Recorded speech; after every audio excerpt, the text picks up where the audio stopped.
सुंदरपुर नाम के गांव में शारदा अपने दोनों बच्चों के साथ रहा करती थी।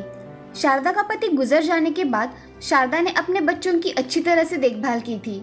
शारदा का बड़ा बेटा संजय शहर में नौकरी किया करता था। वो हर महीने पैसे अपनी माँ और बहन को भेजा करता था। रमा कॉलेज में पढ़ा करती थी। वो बहुत होशियार थी। एक दिन संजय एक लड़की को अपनी माँ से मिलवाने के लिए गाँव लेकर आया। माँ, तुम कहाँ हो? अरे संजय, अचानक कैसे आना हुआ? और ये तुम्हारे साथ लड़की कौन है बेटा? माँ, ये सरला है। मैं और सरला एक ही ऑफिस में काम करते हैं। एक दूसरे को हम बहुत पसंद करते हैं माँ, इसलिए हम जल्द ही शादी करना चाहते हैं। ये तो बहुत अच्छी बात है बेटे, मुझे ये शादी मंजूर है। ऐसा कहकर संजय और सरला ने शारदा का आशीर्वाद लिया। तभी शारदा सभी के लिए खाना बनाती है और सभी खाना खाने बैठ जाते हैं। तभी सरला संजय से, संजय, ये क्या खाना है? हमारे घरों में कितना अच्छा खाना होता है। गाँव में ऐसा ही खाना बनता है सरला। मुझे तो ऐसा खाना गले के नीचे ही नहीं उतर रहा। तुम खाओ, मैं तुम्हारा बाहर इंतजार कर रही हूँ। ऐसा कहकर सरला वहाँ से चली जाती है। संजय भी थोड़ा बहुत खाकर वहाँ से बाहर निकल जाता है। सरला और संजय उसी दिन शहर के लिए निकल जाते हैं। कुछ ही दिनों में सरला और संजय शादी कर लेते हैं।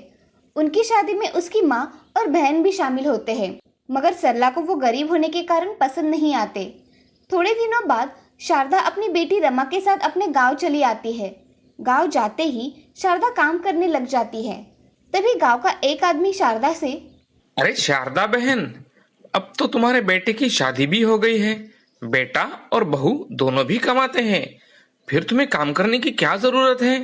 भाई साहब, जब तक मेरी बेटी की शादी नहीं हो जाती तब तक मैं अपनी जिम्मेदारियों से मुक्त नहीं हो सकूंगी। हाँ बहन, हमारी जिम्मेदारियां कभी भी खत्म नहीं होती। ऐसा कहकर हरिया वहां से चला जाता है। अब शारदा लोगों के यहाँ मजदूरी करके कुछ पैसे रमा की शादी के लिए जमा कर रही थी। ऐसे में ही एक दिन शारदा को बहुत तेज बुखार आता है।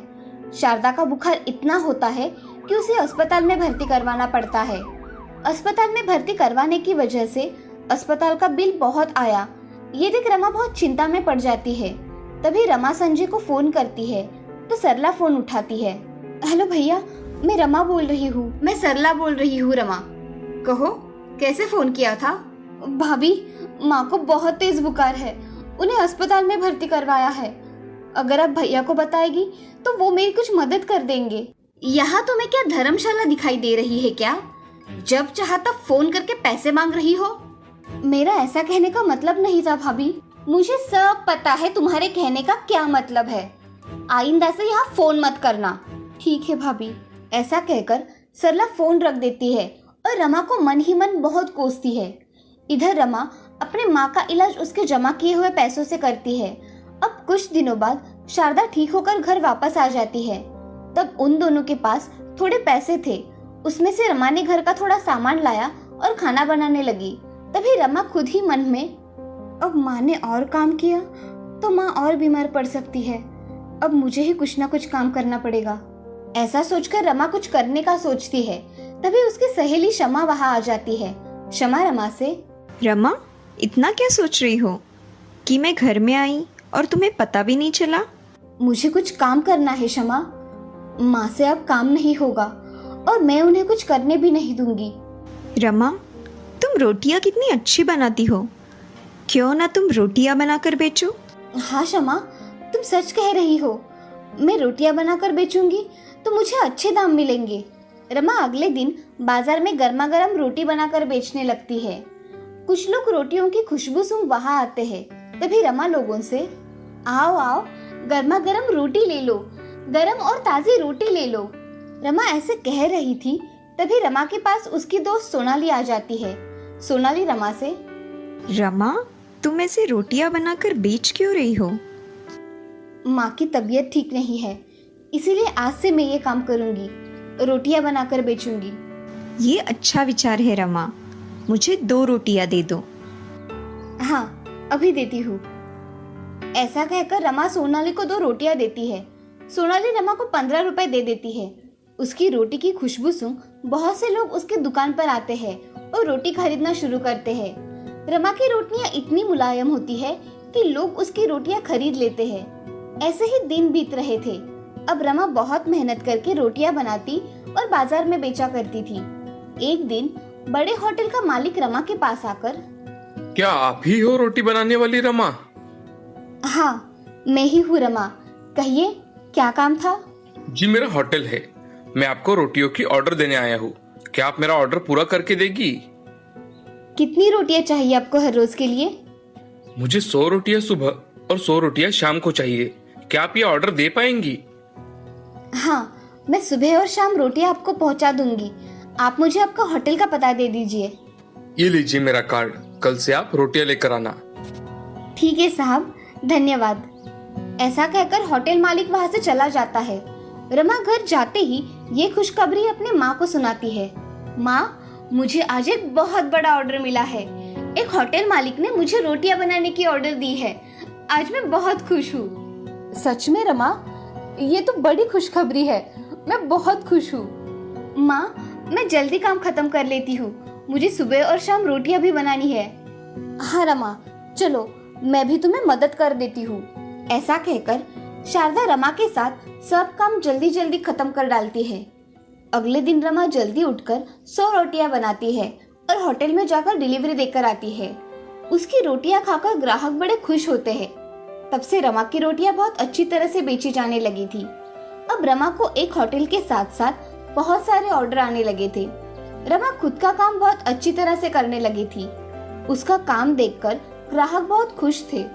अब रमा की आर्थिक परिस्थिति भी बहुत अच्छी हो गई थी। रमा ने अपने साथ गांव की कुछ औरतों को काम में शामिल कर लिया था और उनके साथ काम करके अपनी डिलीवरी पूरी किया करती थी। रमा की रोटियां अब बहुत फेमस बन गई थी। उसकी वजह से रमा ने उसका बिजनेस ऑनलाइन भी कर दिया था। रमा को अब काम से बहुत पैसे मिल रहे थे। अब रमा ने घर के साथ साथ लोगों की सेवा करनी शुरू कर दी थी। लोगों को रोजगार दिलवाया था। उसके नाम के चर्चे अब गांव-गांव में जाने लगे थे। एक दिन रमा का भाई संजय को ये सारी बातें पता चलती है। वो रमा और अपनी माँ के पास आता है और अपनी माँ से, माँ, मुझे रमा की तरक्की देखकर बहुत खुशी हुई। हाँ संजय, मेरी रमा ने अपना फर्ज तो निभाया, साथ में खुद भी अपने पैरों पर खड़ी रही है। हाँ माँ, उसने खुद से ही सब किया है। तुम तो तुम्हारी जिम्मेदारियां भूल गए थे संजय, मगर मेरी रमा अपनी जिम्मेदारियां नहीं भूली। अब तुम्हें क्या चाहिए? तुम किस लिए आए हो यहाँ? मुझे कुछ नहीं चाहिए माँ, बस तुम मुझे माफ कर दो। मैं मेरी गलतियां सुधारना चाहता हूँ। तुम्हें माफी मांगनी है तो मेरी नहीं, अपनी बहन की मांगो। ऐसा कहकर शारदा वहां से चली जाती है। संजय रमा के पास आकर, रमा, मुझे माफ कर दो मेरी बहन, मुझसे बहुत बड़ी गलती हो गई। भैया, मुझे जब जरूरत थी तब आप मेरे काम नहीं आए। आज मेरी परिस्थिति अच्छी देखी तो आपको आपकी गलती का एहसास हुआ। रमा, मुझे सच में माफ कर दो। मैं आगे से ऐसा नहीं करूंगा। ठीक है भैया, मैंने आपको माफ कर दिया। आज से आप माँ का दिल कभी नहीं दुखाओगे। हाँ रमा, हम दोनों माँ का अच्छी तरह से ख्याल रखेंगे। रमा, तुमने मुझे माफ तो किया ना? हाँ भैया। ऐसा कहकर संजय और रमा गले लग जाते हैं। ये सब देख शारदा के आंखों में आंसू आ जाते हैं। अब रमा का बिजनेस भी अच्छी तरह से चलने लगा था।